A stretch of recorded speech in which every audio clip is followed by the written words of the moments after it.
Alors nous sommes aujourd'hui, donc le vendredi, on est le 7 Nissan. Nous sommes Daf Nun Gimel de Ketubot, Nun Gimel. Et il nous restait hier les 4 dernières lignes de Nun Bet Amud Bet. Nun Bet Amud Bet, les 4 dernières lignes. Rappelez-vous, on a dit Ve'em Avagav Delika Muta Dinar. On était en train de parler donc que quand un monsieur il se marie avec une femme, après elle meurt, il se marie avec une deuxième, après elle meurt, on a dit la ketouba de chacune, elle va à ses enfants, c'est ce qu'on appelle ketouba de Benin Dechrin. Alors là, moi, a dit pourquoi on ne dit pas aussi que cela est valable même s'il n'y a pas motar dinar, parce que nous on sait que quand est-ce qu'on on réalise cette chose-là, c'est-à-dire que la ketouba d'une mère, elle va avec ses enfants, la ketouba de l'autre avec ses enfants, c'est lorsque le père, il a ce qu'on appelle motar dinar. En plus de cela, il a une certaine somme qu'on appelle dinar pour partager à égalité entre tous les enfants, c'est-à-dire la somme d'héritage normale. Il n'y a que dans cette condition. S'il n'y a pas ça, on n'applique pas la ketouba dans chacune pour ses enfants. S'il n'y a pas ça, on prend les deux ketubot, on mélange tout et on partage à égalité entre tout le monde. D'accord ? Seulement s'il y a motar dinar, s'il y a en dehors de ces deux ketubot, il y a un héritage du père qui va donner à égalité à tous ses enfants, alors on applique Ketoubat Benin Dechrin. C'est pour ça que m'a dit, alors dans ces cas-là, pourquoi on doit l'appliquer? On ne l'applique pas quand il n'y a pas motar dinar. Qu'on l'applique tout le temps. Alors on m'a dit non. Si tu fais ça, tu ne vas pas faire l'héritage de la Torah. Or, on n'enlève pas une takana de la Torah pour mettre une takana de haramim. Donc, s'il n'y a pas d'argent en dehors de la somme qui équivaut à la somme des deux ktubot des deux femmes, dans ces cas-là, on ne va pas donner la ketouba à chacun des enfants de cette femme-là, de chacune de ces femmes, mais on partage tout à égalité. Rapapa, il voulait marier son fils avec la fille de Abba Sura'a. Azil, il est parti pour écrire la ketouba chez Abba Sura'a. Sama Yehuda Bal Mirimon, Nafar, Atad Hazele. Yehuda Bal Mirimon, il a entendu qu'il allait faire écrire, que Rapapa il allait écrire la ketouba, il l'a accompagné sur la route. Quand ils sont arrivés devant la porte de Abba Sura'a, Rav Yehuda il voulait partir. Amal, Rapapa il lui dit, mais rentre avec moi, pourquoi tu t'en vas? Hazid la vanehani. Rapapa il a vu que Rav Yehuda il n'était pas content, il ne voulait pas rester. Alors il lui a dit, Amal, mets à terre, pourquoi tu ne veux pas rester? Parce que tu penses, משום דאמר לי שמואל לרב יהודה שינה לתהווה בעבודה אחסן תפנה מבנה וישנה בנתה ודלה ידיעה מזענה פמנה וכל שכן מבנה לברתה.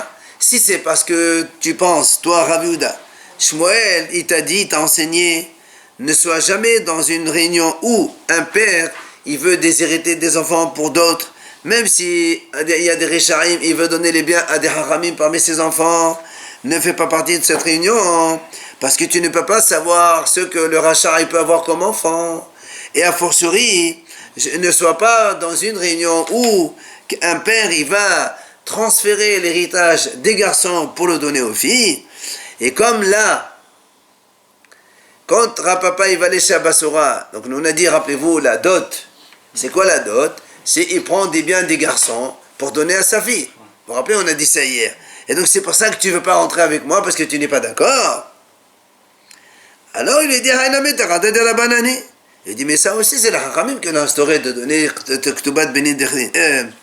la dot de la fille, la Nedunia, c'est la Hakamim. Diamar, comme il a dit, Diamar Rabbi Yohanan, Mishum Rabbi Shimon ben Yochai, comme on a vu nous l'enseignement, Amar Rabbi Yohanan, le nom de Rabbi Shimon ben Yochai, on a vu précédemment ici, que, voilà, et très le Ketoubat Benin Dechrin, Haramim ont instauré de donner Ketoubat Benin Dechrin, que le monsieur, le père, il donne une dot à sa fille, comme ça, après, il peut la donner à ses petits-enfants quand ils seront nés par la suite. Il avait rapporté un pasouk hier, non? Oui. Dans ta Torah, alors. C'est pas de la Torah. Quand il a rapporté un pasouk. Non. Ça, c'est le pasouk. À partir de ce pasouk, on a dit comment ça se fait que tu dis, tu vas donner tes filles. C'est pas toi qui vas donner les filles, c'est les garçons qui vont les chercher. Alors on a compris qu'il faut donner de l'argent aux filles, comme ça les garçons ils viennent les chercher. Mais c'est pas de la Torah. Alors, donc, Rapapa il lui dit à Rav Yehuda, pourquoi tu veux pas partir avec moi? Viens. Amale, Rav Yehuda dit Hanimele Medate, il dit quand est-ce que Rabbi Yochanan il a dit que les Hachamim ont instauré de donner une dot à sa fille. Medate, c'est-à-dire donc le père il le donne donc de son propre gré.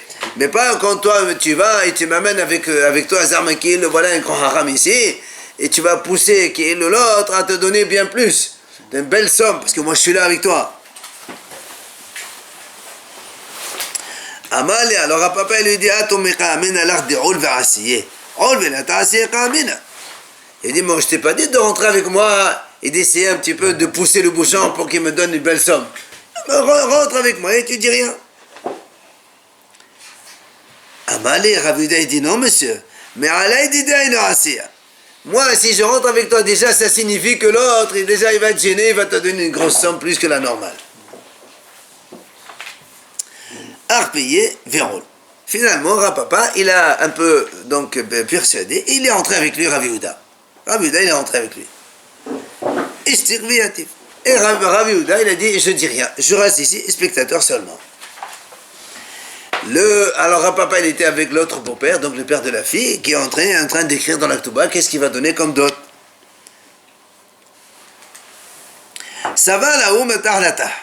Et comme il a vu que Rav Yehuda, il parlait pas, il s'est dit peut-être qu'il est un peu en colère, je vais donner un peu d'argent à ma fille, tout ça. Alors, il a écrit tous ses biens à sa fille. Tous ses biens d'autres pour sa fille.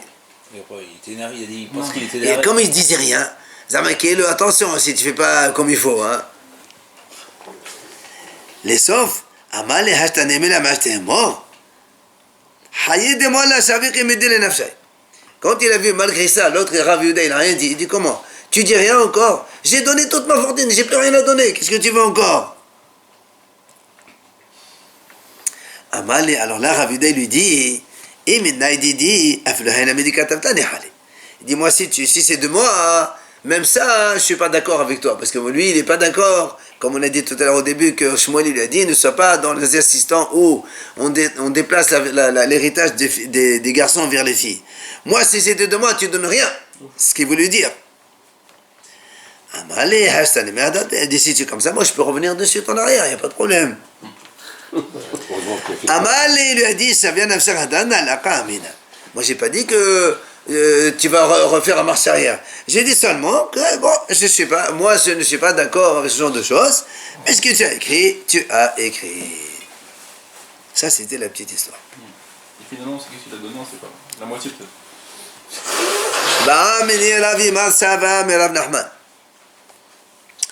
Rav Yemar, il a posé la question à Rav Nachman. Il lui a dit, Machra ketubata levala. Si une femme, donc elle a une ktuba, dans la ktuba, on le dit, nous, le père,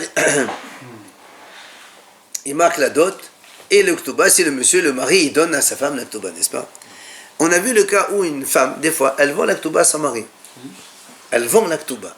Par exemple, il y a marqué 10 000 euros, elle le vend à moins cher parce qu'elle a besoin d'argent, et conséquence, c'est que si elle meurt, bon, le mari, il a tout perdu, mais si le mari meurt, il donne rien à la femme. Donc c'est pour ça qu'on achète à moins cher, Tovatana, ce qu'on appelle. Il donne avant. Hein? Il donne avant qu'il se passe quelque chose, quoi. Évidemment. Ils sont vivants. Alors, c'est ça la question qu'il pose. Est-ce qu'il y a Ktubat Benedichin ou là, ou en Ktubat Benedichin? Est-ce qu'il y a toujours Ktubat Benedichin? Ça veut dire que si la mère, elle meurt, est-ce qu'il y a privilège de donner à ses enfants, elle particulièrement, puisque la Ktuba c'est à elle? Ou bien le fait qu'elle est vendue à son mari, elle devient à son mari, donc il donne un héritage à tout le monde de la même chose, à tous les garçons. Pas compris la question. Nous, on a dit, quand la mère, elle meurt, sa Ktuba, elle va, si le mari, après, il épouse une autre femme, la Ktuba de la mère, elle va qu'à ses propres enfants à elle. Ouais. Maintenant, la mère, elle a vendu la Ktuba au mari. Est-ce que ça s'appelle toujours sa Ktuba et donc la somme, elle n'ira qu'à ses propres enfants? Ou bien, comme c'est au mari maintenant, le mari, il fait partage égal à tous les enfants. Mais si c'est au mari, lui, il a le droit de partager avec ses enfants. Non, le partage de ses enfants, c'est que de ses biens. dans la Ketouba, on a vu hier ce qu'on appelle Ketouba de Benin Dechlin. Quand une femme a une Ketouba et que le mari prend une autre femme, il a des enfants de chacune, la Ketouba de la mère, celle-là, elle va à ses enfants, la Ketouba de la mère, celle-là, va à ses enfants, et lui, le reste de ses biens, il va à égalité à tout le monde. J'ai compris, mais vu qu'il a racheté là maintenant. Justement, Donc, il a vendu, donc... mais je te signale que la Ketouba normale aussi, quand la femme elle meurt, c'est le mari qui lui revient. Et pourtant, il doit la départager entre les fils. Après, ça voulait dire. c'est la question. Le fait d'aller vendu, est-ce que ça s'appelle appartient au père et donc il partageait? Elle est toujours à la femme et il donne Ketouba de Benin Dechlin. En fait, si la femme elle meurt, l'homme il ne paye pas la ketouba, c'est tout. Bah oui, heureusement. C'est tout, mais elle lui revient, c'est-à-dire elle lui revient. C'est à lui. Attendez, ça veut dire. Non, mais elle a donné il y a une dot. Une dot, la fille, elle l'amène avec elle. La fille, elle amène une dot avec elle. Alors il la prend lui. Maintenant qu'elle a des enfants, il le donne à ses enfants avec la Ketouba. Ah, il lui donne à ses enfants? Évidemment, c'est ce qu'on est en train de dire. Amal et Rava, alors Rava lui dit pourquoi tu poses la question sur une femme qui a fondu sa Ketouba, ce qui n'est pas toujours évident? Pose la question sur une Mohalet, la femme elle pardonne sa Ketouba sans m'a dit tu sais quoi, t'inquiète. Si tu meurs, un truc comme ça, je prends pas la Ketouba, prends tout. Et là, pose la question, est-ce qu'on donne aux garçons de cette femme-là, oui ou non? Amal, il lui a dit non. هاستا مخيط قام فعل دافع قبل كلمة زوزي أنسو هذا أمينة كمان قام حول ما عقل بعك la محيلة معايا. Il dit non, c'est pas la même chose. Pourquoi? Déjà, Mokheret, quand elle vend, pourquoi une femme elle vend? Parce qu'elle a un besoin d'argent. Donc il y a une urgence. Alors c'est pour ça, moi j'aurais dit bien que normalement, quand il y a une urgence comme celle-là, qu'elle est jusqu'à obligée à vendre sa Ketouba. Et quand une femme elle vend sa Ketouba, c'est comme si qu'on lui donne son coup, parce que c'est difficile pour elle. Alors déjà, tu te poses la question. Mohalet a fortiori qu'on pose la question. Amar Rava. Il vient Rava, il dit, Pshitali, c'est pour moi évident. Mohalet Ketouba tala ahirim, yeshla Ketoubat benin dechlin. Si une femme elle vend sa Ketouba, pas son mari, à un autre monsieur, on a dit ça aussi, c'est possible. Oui. Elle lui vend, par exemple, si elle coûte 10 000 euros, elle lui vend 5 000 euros. Qui tout double? Soit elle meurt la première, il a tout perdu, soit le mari il meurt, et le mari, au lieu de donner Ketouba à la femme, il la donne à ce monsieur. C'est ce monsieur qui va encaisser les 10 000 euros. C'est comme ça que ça se fait. Alors, il dit, ça c'est évident pour moi. Dans ces cas-là, si la mère elle meurt, c'est sûr que la Ketouba elle va aller à ses garçons. Pourquoi? Là aussi c'est pareil, puisqu'elle a été obligée de vendre, parce qu'il y avait un cas de force majeure, donc c'est pour ça qu'on ne peut pas lui enlever sa Ketouba à ses enfants. Mohalet Ketubata À quoi c'est ça de vendre? Levala et la Ketouba de Benin Dechlin. Pardon? À quoi c'est ça de la vendre alors? Elle a besoin d'argent. Mais oui, mais si lui, il a aucun intérêt, lui, de la racheter alors. Mais si, qui est au double. Tu peux gagner, tu achètes à 5 000 euros et tu vas gagner 10 000 euros dans X temps, ou bien tu perds tout. C'est ça? Ah, c'est un coup de poker. C'est pour dire ça. Alors, par contre, la Gemara a dit Mohalet Ketouba talebala. Donc Rava il dit Pshitali, c'est pour moi évident. Si une femme elle est Mohalet la Ketouba à son mari, alors là, elle a Ketouba de Benin Dechlin. Elle n'a pas de Ketouba de Benin Dechlin. Pourquoi? Parce que c'est sûr, comme elle a donné à son mari, c'est qu'elle lui pardonne. Et donc, elle ne veut plus donc cela. Maintenant, elle va poser une question. Si une femme, maintenant, elle vend sa Ketouba à son mari, est-ce que Mochelet la Haïlim Damé ou que Mochelet la Bala Damé? Il a dit la question maintenant, si elle vend à son mari, parce que lui, Rava, il a dit comme ça. Si elle vend aux autres, c'est sûr que la Ketouba, elle est encore donc valable. Si elle pardonne à son mari, c'est sûr qu'elle a pardonné, il n'y a plus rien à faire. Maintenant, la question, elle vend à son mari. Est-ce que quand elle vend à son mari, c'est comme si qu'elle a vendu à un étranger et au caca, la Ketouba de Benin Dechlin, elle reste? Ou bien, quand elle vend à son mari, c'est comme si elle a été mohalet à son mari. Dans ce cas-là, il n'y a pas de Ketouba de Benin Dechlin. Elle m'a dit, Bata Devaria, Hadat Pashta. Après que Rava a posé la question, il a répondu. Qu'est-ce qu'il a répondu? C'est comme si elle a vendu à des étrangers, et donc la Ketouba de Benin Dechlin, elle persiste, elle se maintient. Donc quand la femme elle meurt, le mari il prend sa Ketouba, il a laissé le garçon à elle seule. Oui, c'est pareil si elle a vendu son mari qu'elle avait un étranger. C'est la réponse qu'il a donnée. Ouais. La ketouba, c'est un cas. Bon, on sait, c'est quand elle divorce ou elle meurt, Ouais. elle récupère l'argent que le mari l'a marqué sur la ketouba. Exact. Mais je comprends pas quand il dit elle vend à son mari de son vivant. Ouais. Et comment elle peut vendre alors ça? Je comprends pas. Eh ben, Le mari, il doit 10 000. C'est comme si un chèque qui est 10 000, qui est endossable dans X années. Tu le vends maintenant pour avoir de la liquidité à moins cher. Elle récupère l'argent maintenant. Évidemment. D'abord 5 000, c'est bon. Non, Mais c'est quoi, ça correspond à la dot qu'elle a amenée, elle? Tout. Dans la Ktouba, il y a tout. Le contrat et tout. Il y a la dot plus l'argent de son mari, le manémataï, mais le reste. Ah d'accord, Donc, évidemment, il y a tout. l'association des deux, c'est... C'est ça. La femme a dit j'ai besoin d'argent, donne-moi maintenant. Voilà. C'est ça? Alors, mais tu l'avais dit Balavin. Rav dit, il vient objecter sur ça. Il a dit, c'est marqué. Meta en yorshin sheze en yorshin sheze yorshin ketubata. On a dit comme ça. Si la femme elle est morte,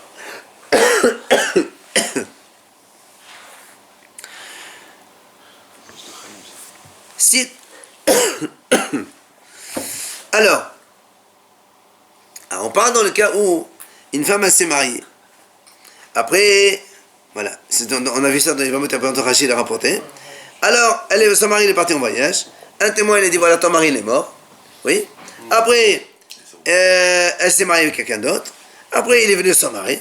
Rappelez, on a dit elle sort de l'un et elle sort de l'autre.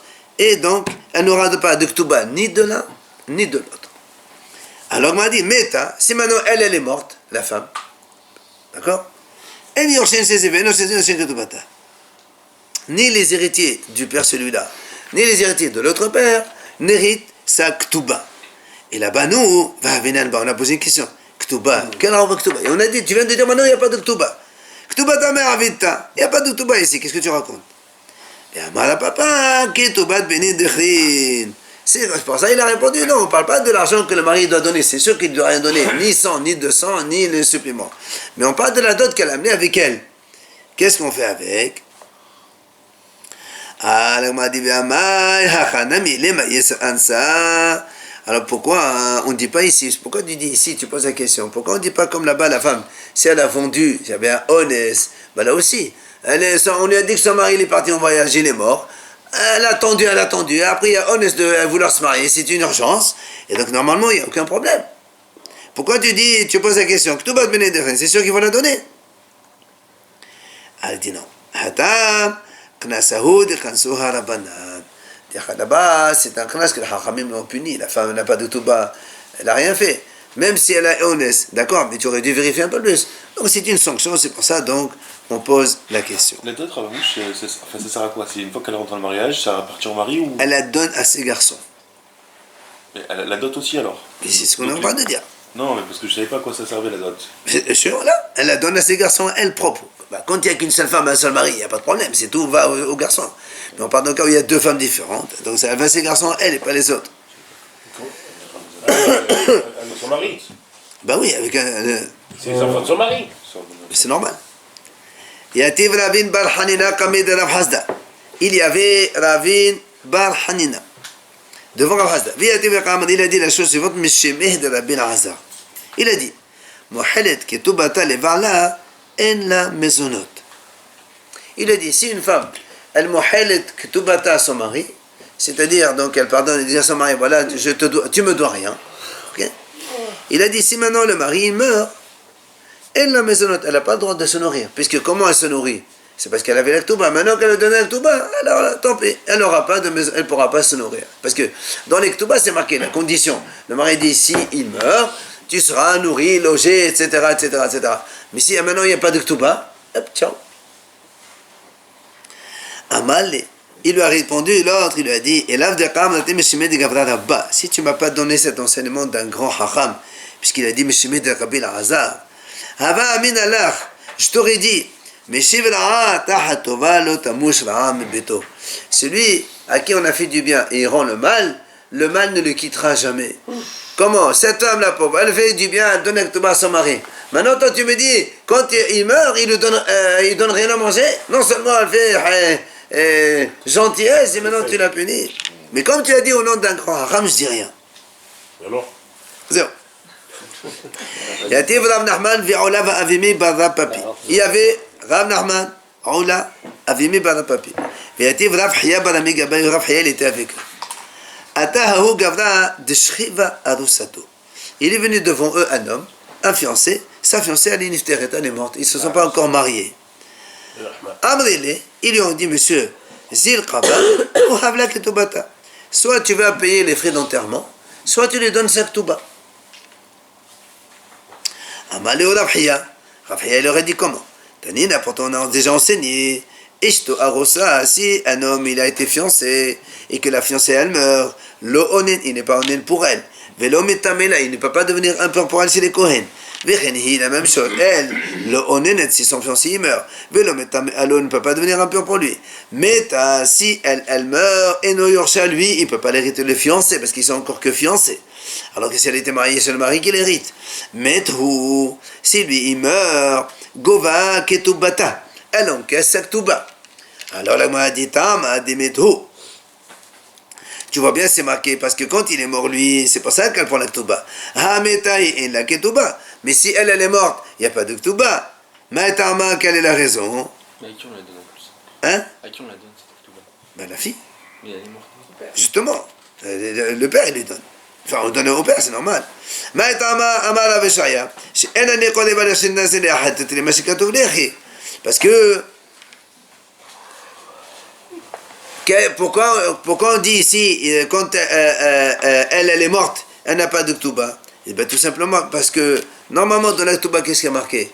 Quand tu vas te marier avec quelqu'un d'autre, tu prends ce qui est marqué ici. Or comme si elle est morte, elle ne va pas se marier avec quelqu'un d'autre, il n'y a rien à prendre. C'est pour cette raison qu'il n'est pas hayav de l'enterrer. Qui a Ravin, quand il est venu Ravin, Amar de Shakish, il a dit au nom de Rish Lakish, Adosa Shemeta en la Ktuba. Une fiancée qui meurt, elle n'a pas de Ktuba. La même chose qu'on vient de dire. Or Ravin, quand on dit qui a Ravin, il est venu Ravin, il a dit au nom de, ça veut dire il est venu d'Israël. Il a enseigné au nom de Rish Lakish, parce que Rish Lakish était en Israël. Amar Léo Abaye, comme il est venu à Bavel, Abaye leur a dit Zilo, pardon, Zilo Amrile, allez lui dire à celui-là, Shkila Tevotar Shedia Ahezre, prends ton bien, jette-le là-bas sur les ronces. Ça veut dire, Kilo, tu viens nous amener un enseignement d'Israël, comme si que nous ne savions pas. Déjà, Rav Oshaya, il a déjà tout expliqué, comme on vient de le dire justement, c'est Rav Oshaya qui a dit ça. D'accord? Comme quoi, que la femme qui meurt, la fiancée, pardon, elle n'a pas de Ktuba, puisqu'il ne peut pas appliquer ce qui est marqué dans la Ktuba, que quand il meurt, elle prend sa Ktuba quand elle se marie avec quelqu'un d'autre, mais là, comme elle n'est pas partie, elle ne peut pas se marier parce qu'elle est morte déjà, alors elle n'a pas de Ktuba. Quand il se fiance, il lui écrit la Ktuba quand il se fiance. Et pourtant, elle ne récupère pas. Parce qu'elle est morte. Non mais d'accord, mais... Parce que dans la Ktuba, il y a dit Tnaïm. Il lui dit, lui, c'est marqué, lorsque lui, il meurt, le monsieur, elle pourra se nourrir, et ou bien elle va se marier avec quelqu'un d'autre, pour cette Ktuba, elle s'en va. Mais comme elle ne peut pas se marier avec quelqu'un d'autre, c'est fini maintenant. Quand il avant la femme, elle avant son mari, il le marque dessus? Heureusement. C'est marqué dessus? Heureusement. Enfin, on parle pas tout des papiers, là. Si il y a des enfants, tout change là. Si la... Comme au fiancé, pas des enfants. Non. On va voir le cas de fiancé qui a des enfants. Benal Nukvan Develechem Menai Vechole. Nous, on a dit dans l'Aktuba, c'est marqué une des conditions. Benal Nukvan Develechem Menai. Donc, les filles que tu auras de moi, le mari, il écrit dans l'Aktuba, c'est marqué comme ça. Les filles que tu auras de moi, elles seront, si le mari meurt, nourries jusqu'à ce qu'elles deviennent Bogeret ou bien jusqu'à ce qu'elles se marient. Alors, Rav, Tani Adet Lakhin li Govrin. Vedevi Tani Adet Devagran. Alors, Rav, lui, il dit, c'est marqué jusqu'à ce qu'elle se marie. C'est-à-dire, n'importe quel âge, quand elle se marie, après c'est fini. Donc, ils sont dispensés, les garçons orphelins, de la nourrir. Vedevi, lui, il dit non, Adet Devagran. Jusqu'à ce qu'elle devienne Bogueret. Dès que la fille elle atteint l'âge de 12 ans et 6 mois, c'est terminé, ils n'ont plus l'obligation de la nourrir. Les Rav, enfin, Gav des bagarres. Et pardon, je m'excuse. Un homme, il paraît qu'il a le droit. Betmeha, là, on m'a dit. Comment? Un homme, il a l'obligation de nourrir ses enfants jusqu'à l'âge de 6 ans, on a dit. Non, ça c'est quand il est vivant. Là, on parle qu'il est mort. D'accord, mais quand il est mort, c'est 12 ans, c'est bizarre. Comment ça, c'est bizarre? Parce que, non, mais tu dis, enfin, Mais quand il est mort, il y a l'héritage. L'héritage, il va au garçon. Alors on dit, mais tu vas pas laisser les petites filles comme ça. Donc tu es obligé de nourrir jusqu'à 12 ans et 6 mois. Ou bien jusqu'au mariage. On va voir maintenant. un homme, alors, il est obligé de nourrir ses enfants jusqu'à 12 ans. On a dit c'est Hesed. Là aussi c'est Hesed. En plus, ça c'est marqué dans l'Aktoba. C'est un engagement du père envers sa femme. Alors, les Rav, enfin, Gav de Bagar, la Gemara dit comment? Quand Rav il a dit, jusqu'à ce qu'elle se marie, ça veut dire quoi? Même à des Bagar aussi. Parce que nous on sait que là, le père, il a droit sur sa fille quand elle est petite, quand elle est Nahara. Mais à partir du moment qu'elle est Bogueret, il n'a plus aucun droit sur elle. Alors comment il dit ici? Rav quand il a dit jusqu'à ce qu'elle se marie, même qu'elle est Bogueret aussi. Et la Gemara dit Lévi, et Lévi quand il a dit elle sera Ahad se Bogueret, et même si elle se marie avant, il continue encore la nourrir jusqu'à ce Bogueret. Et là, c'est pas ça que la Gemara elle conclut. Donc quand la fille elle a atteint l'âge de la majorité, même si elle ne s'est pas mariée, ou elle s'est mariée, même si elle n'est pas encore atteint l'âge de la majorité, dans ces cas-là, tout le monde est d'accord que quoi? Elle n'a plus de droit à sa nourriture, c'est fini.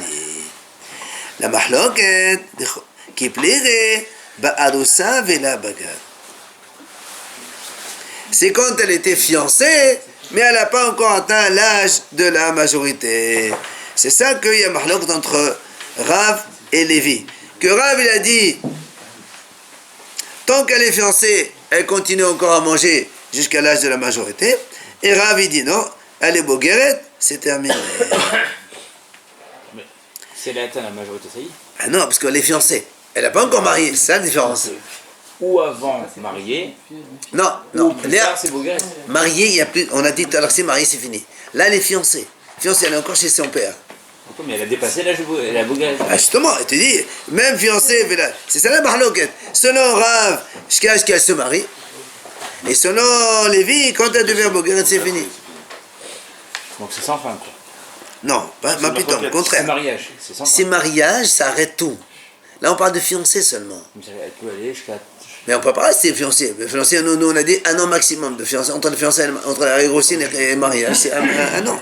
12 mois, on a vu au début.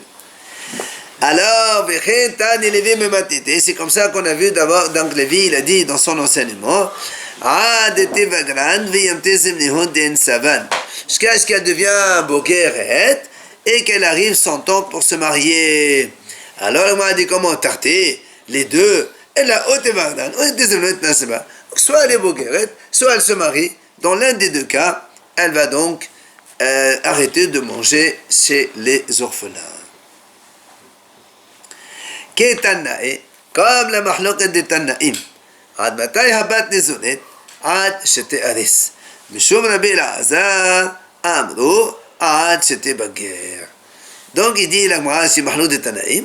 Rabbi Elazar, le Tanakama, il dit jusqu'à quand la fille elle a le droit de manger dans les biens de son père avec les frères d'Ambre, jusqu'à ce qu'elle se fiance. Quand elle est aroussa, elle arrête. Et Rabbi Elazar, lui, il a dit non. Jusqu'à ce qu'elle te baguère, elle devient bogueret. Parce que le mari commence à la nourrir quand elle est fiancée. Hein? Quand elle est fiancée, il commence à la nourrir. Avant d'être fiancée, vous savez. Quand elle se fiance, ça s'arrête là. Non, c'est ce que je viens de dire. La question c'est ça, est-ce que le nouveau mari, là, le fiancé, c'est lui qui commence à la nourrir tant qu'il n'est pas marié? Tant qu'il n'a pas fait la ketouba? Est-ce que le mari il nourrit sa femme? Non, quand elle est Alors, aroussa. si la nourrit, si son père il arrête de la nourrir dès qu'elle est fiancée et que son mari la nourrit pas, qui la nourrit? On va voir la mahalok, on va expliquer comment on va se débrouiller avec ça. Tane Rav Yosef, ad di Yehvian. Donc Rav Yosef, lui, il a enseigné jusqu'à ce que Yehvian. Or, la Gemara pose une question, le Havaya des héros, c'est nous Havaya des nations. Quand on dit Yehvian, ça veut dire qu'elle soit. Donc nous on sait que dans la Torah, on dit qui yé, tehye, voilà, le yé c'est mariage. Alors on m'a dit, est-ce que c'est mariage ou que c'est fiançailles? On m'a dit, on ne sait pas quoi dire. Amalé, donc on va répondre maintenant à la question. Amalé, Rav Hasda et Rav Yosef. Rav Hasda, il a dit à Rav Yosef, Mishami, Alach Mini de Rav Yehuda, Aroussa Isla Mezonot et la Mezonot. Il dit, est-ce que tu as entendu de Rav Yehuda une fille qui a été déjà fiancée? Est-ce qu'elle a des maisonnotes ou pas? Donc imaginez une fille qui a 12 ans ou 12 ans et 3 mois ou 4 mois et elle est fiancée.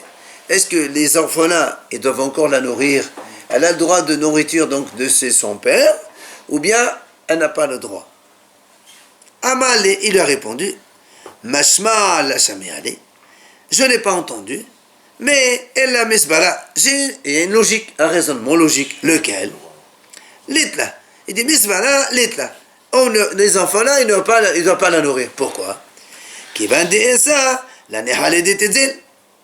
Puisqu'elle est fiancée. Son fiancé, il ne va pas les laisser comme ça. Il ne va pas laisser de monter la sdaga. C'est sûr que c'est lui qui va payer la nourriture jusqu'à son mariage. Donc elle ne prend pas chez les orphelins. Le père, il aurait bien fait. Hein? Le père, il aurait bien fait. Le pays n'est pas là. Mais c'est les biens des orphelins. C'est le problème, il est là. Alors lui, il dit, Amal, l'autre, il répond le contraire.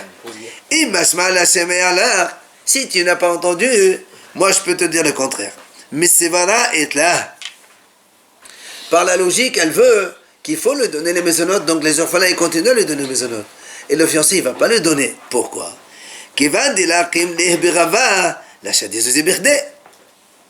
Il dit, puisque le fiancé, pour l'instant il est fiancé, mais va savoir est-ce qu'il va l'épouser réellement ou pas. Va savoir peut-être qu'entre-temps il va découvrir des problèmes, il ne va pas l'épouser.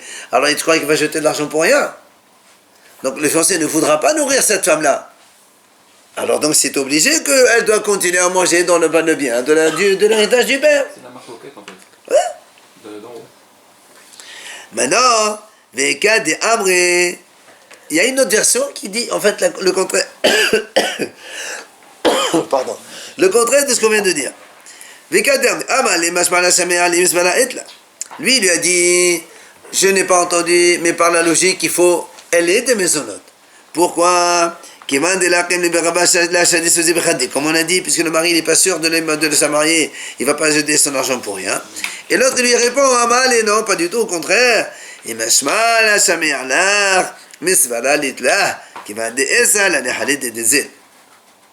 Si tu n'as pas entendu, la logique, elle veut qu'ils ne lui donnent pas, donc les orphelins ne lui donnent pas à manger, parce que le fiancé ne va pas les laisser comme ça. Donc c'est le contraire de ce qu'on a vu tout à l'heure. Siman, Degavre, Saq, Zaraf, Me'anawi, Bemashniya, Anosa, Ve'anasa. Bon, tout ça c'est des simanim, des questions qu'on va voir tout de suite à partir de certains hachamim. Première question, Ba'o mene merav sheshat. On a posé la question à Rav Sheshat. Mema'enet, yesh la mezonot ou en la mezonot. Alors, vous vous rappelez la cas Mema'enet, c'est une petite fille, moins de 12 ans, qui a été mariée par sa mère ou ses frères. Son père, il était déjà mort. Mioun. Et elle a fait Mioun. Elle revient chez ses parents. Alors, est-ce qu'elle a le droit encore à mezonot ou pas? Est-ce qu'elle est considérée comme mariée? Elle n'a pas le droit ou non? Mioun, elle est plus mariée. Mais elle est plus mariée, mais Pas encore mariée, mais Quand elle a- une fille, elle se marie, elle sort de l'autorité de son père, même si elle revient à la maison. Mais là, il n'y a plus son père, Mioun. Et justement. Ah ben alors, on avait vu que c'était juste... Alors, est-ce que tu lui donnes encore des biens? Les orphelins, ils doivent encore la nourrir, cette fille, ou pas? Est-ce que le fait... Mais...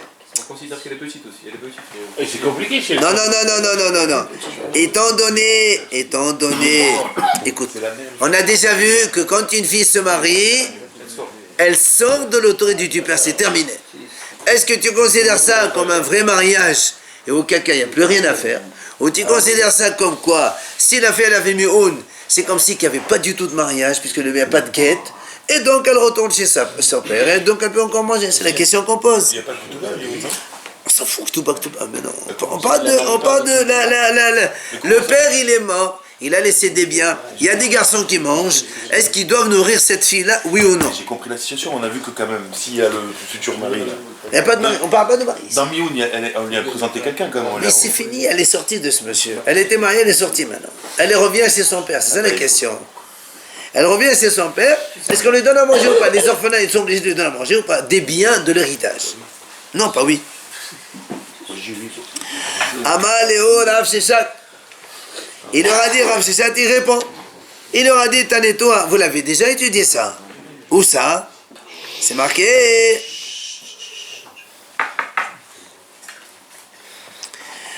Almana bevet avia. Si une femme, donc elle était fiancée, seulement pas mariée, et après son fiancé il est mort, donc elle est revenue veuve chez son père. Ou encore, Grosha bevet avia, ou une femme divorcée à partir de fiancée, parce que si elle est mariée, on laisse tomber ce truc, on parle pas de ça. Fiancée après divorcée. Shomer et Yavam bevet avia, ou encore Shomer et Yavam, une femme a été fiancée, son mari est mort, elle attend de faire Yiboum, elle revient chez son père. Yeshla mezonot. Donc le père il continue à les nourrir. Rabbi Yehuda Omer. Rabbi Yehuda il dit Oda bevet avia yeshla mezonot. Ena bevet avia ena mezonot. Si elle est encore chez son père, elle a les mezonot, on la nourrit encore. Si elle n'est pas chez son père, on ne la nourrit pas. Ça veut dire que là, on lui donne rien. Hein? Ça veut dire qu'on lui Et donne non, la Gemara dit c'est la même chose. Qu'est-ce qu'il a changé Rabbi Yehuda par rapport au premier? Rabbi Yehuda et le Tanakama, qu'est-ce qu'il a changé Rabbi Yehuda? Le premier il a dit, quand elle est encore chez son père, on lui donne. Lui il dit, chez son père tu lui donnes. Elle n'est pas son père, tu ne donnes pas. Mais c'est la même chose que le premier. Qu'est-ce que tu viens de discuter ici? Alors Gemara dit Rabbi Yehuda et le Tanakama, qu'est-ce qu'il a changé? Elle la lave. C'est sûr qu'il y a quelque chose de différent. Quoi? Mema enet kabenayo. Voilà, c'est le cas de Mema enet qui a une mahlok entre les deux Tanakama et Rabbi Yehuda. Lequel? Tanakama savat et là. Le Tanakama, qu'est-ce qu'il a dit? Il a dit Almana bevetava, Urosha bevetava, Eshma bevetava, Isha mezonot. Donc, Memaenot aussi, elle a mezonot. Et Rabbi Yehuda, il dit non. Oda bevetava, si elle est encore chez son père, elle a mezonot. Mais si elle n'est pas chez son père, sous-entendu qu'elle a été donc une fois sortie, comme celle-là, elle s'est mariée déjà et elle est revenue, elle n'a pas de mezonot. Mahloket, Tanakama et Rabbi Yehuda. Mais elle n'est pas sortie. Si, elle s'est mariée. Non, elle a dit je veux pas me marier. Mais elle est restée avec son mari d'abord. D'abord, elle est mariée. Elle reste un jour, 30 jours, 6 mois, je ne sais pas combien de temps elle reste. Et heureusement qu'elle se marie avec lui, elle est dans sa maison. Ça, c'est la première question. Deuxième question. Ba'e Veshlakish. Regardez la question de Reshakish. Bat Yevama. Yesh la mezonot ou la mezonot. Regardez, il y a une fille donc, qui a été mariée. Son mari il est mort, elle n'a pas d'enfant. Elle est partie faire Yiboum avec le frère. De ce frère-là, elle a eu une fille. Et après, ce Yavam, il est mort. Est-ce que la fille, elle peut se nourrir des biens de ce monsieur ou pas? Normalement, oui. Alors, la Gemara a dit... Non. Son père. Attends. La Gemara a dit... Bat Yevama, la fille de cette Yevama. Yesh la mezonot et la mezonot. Quel est ton problème? Il dit... Rappelez-vous, on a dit, quand une femme a fait Yiboum avec un deuxième, la Ktuba, c'est leur premier mari. La Ktuba, elle les prend des biens du premier mari. Elle n'a pas de Ktuba sur le deuxième. Donc nous, on sait que dans la Ktuba, il y a marqué, c'est dans la Ktuba qu'il y a marqué, quand il marie, il meurt, ta fille, elle se nourrit de mes biens. Or, ce monsieur, il n'a pas écrit une Ktuba. Puisqu'elle est encore dans la Ktuba du premier. Mais lui, il a fait un enfant avec elle parce que pour son frère, il a fait. On s'en fout de ça. Ben, c'est la même chose. Mais on s'en fout, il a fait pour son frère. Maintenant, on a des papiers, on a un document dans lequel il y a marqué l'Aktuba Réhouven, il s'est engagé que s'il meurt, il nourrit la fille de sa femme. Or, et Shimon, le Yavam, il n'a jamais écrit une Ktuba. D'accord? Maintenant, Shimon, il est mort. Tu vas donner à manger à sa fille? Jamais de la vie. Il n'y a pas marqué de dans la Ktuba. C'est sa seule fille, non? Mais il n'y a pas de... On s'en fout. Oh, c'est pas... Justement, il n'y a pas de Ktuba, donc elle ne se marie pas. Elle ne mange pas. Mais c'est dit quand même mot. Sa fille. Après la mort, il y a des garçons. Les garçons, ils disent, monsieur, on ne te donne rien. Ça fait, dans les conditions de l'Aktuba, il y a marqué, les filles que tu auras de moi pourront se nourrir après ma mort jusqu'à leur mariage.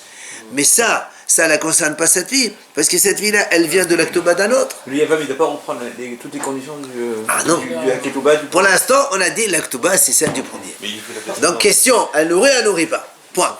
Mais quand quelqu'un il meurt, Odile, il donne la ketouba, elle va au frère. C'est le frère, on a dit qu'il prend la ketouba. Les garçons, les héritiers, les enfants. Non, une fois elle fait Yiboum. C'est le Yiboum qui prend la ketouba. Très bien alors. Il prend les biens de son frère. Absolument. Eh bien, donc en prenant les biens de son frère, il va... Il va la nourrir des biens de son frère. Mais s'il n'y en a plus, Hein? s'il n'y en a plus, Comment il n'y en a plus? eh ben il n'y en a plus. Ah, l'argent ça coule, hein. Il a toujours fait. Tu dépenses. Ketouba dans la main. Mais l'Aktuba, c'est l'argent. Mais non, mais il s'engage Allez, toute la famille. on finit, messieurs. Ou Dilma, ou bien, ça c'est la première hypothèse. La deuxième hypothèse, maintenant il y a une deuxième hypothèse. Nous on sait que si le premier, il lui a fait une touba, mais il n'a pas d'argent, il n'y a plus rien. Hachamim on dit, attention dans ce cas-là, le deuxième il est obligé de faire une touba. Ça peut pas rester comme ça. De base, c'est-à-dire de base, il est plus. Voilà. Alors, puisqu'il y a une possibilité que ça marche avec lui aussi, on va dire, il doit la nourrir. Théro, il n'y a pas de réponse.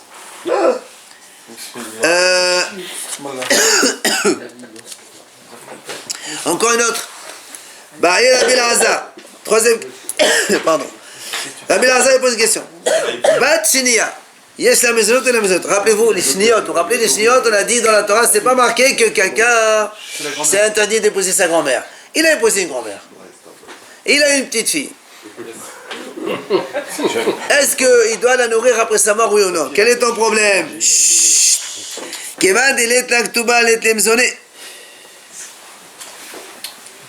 Puisqu'il n'y a pas de Ktuba. Il n'a pas fait de Touba au départ. Non, parce que c'est un mariage interdit. Haramim on dit que c'est assourd. Donc la Ktuba le vaut rien. C'est pas grave. Même s'il écrit Ktuba, on s'en fout. C'est Ktuba, il n'y a pas. C'est zéro ici. Donc s'il n'y a pas de Ktuba, il ne peut pas nourrir la fille. Parce que nourrir la fille, c'est une des conditions de la Ktuba. Oui ou non? Alors est-ce qu'on va dire, puisqu'il n'y a pas de Ktuba, donc dans ce cas-là, il est lamzoné? Ou Dilma, ou bien tu vas me dire, attends. Emma de Avda Soda Khansor la banane. Et de Avda Soda Khansor la banane. Mais la mère, elle a fait un péché. C'est pour ça que les haramim ont puni la femme. Tu n'auras pas de Ktuba. Mais la fille, la pauvre, elle n'a rien fait comme péché. Peut-être qu'il faut qu'il la nourrisse. Tiko encore. Bah, il y en a dernière question pour aujourd'hui. Après, il y a encore deux autres. Bah, il y en a Bat Adossa. Il y a sa maison de la maison. Quelqu'un, il a été avec sa fiancée avant le mariage. Il a une relation, il a une petite fille. D'accord?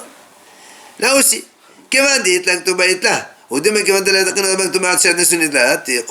Puisqu'il y a une Ktuba, alors dans ces cas-là, donc il va nourrir sa fille. Ou bien non, tu vas me dire, non, normalement les haramim ont instauré d'écrire la Ktuba seulement au Nissoun au mariage, pas aux fiançailles. Même si lui il a écrit, on s'en fout. Dans ces cas-là, les Tnaï Ktuba ne sont pas valables et donc il ne doit pas la nourrir. Théro de nouveau. Même il va se marier entre temps là-dessus. Après, je finis. Bah, et la papa. Bat Anousaïe, c'est la maisonnette. La fille d'une violée. Quelqu'un il viole une femme, il a une fille de elle. Est-ce qu'il doit la nourrir après sa mort ou pas? Quel est le problème?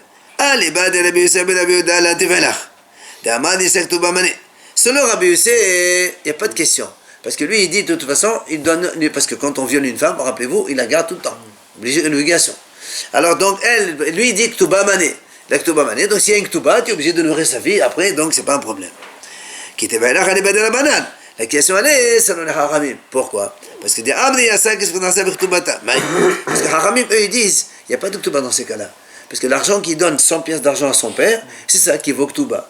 Ah, qui va dire tu vas me dire, puisqu'il n'y a pas de Ktuba, donc il ne va pas la nourrir. Ou bien tu vas me dire, non monsieur, normalement, pourquoi on écrit Ktuba? Vous vous rappelez? Pourquoi on écrit Ktuba des femmes? Pour ne pas que quand tu as envie, allez, va-t'en chez sa mère. D'accord? Alors, mais ici, celui-là, il ne peut pas lui dire va sa mère parce qu'il doit la garder toute sa vie. Donc on n'a pas besoin du Ktuba. Dans ces cas-là, tu es obligé de la nourrir quand même. T'es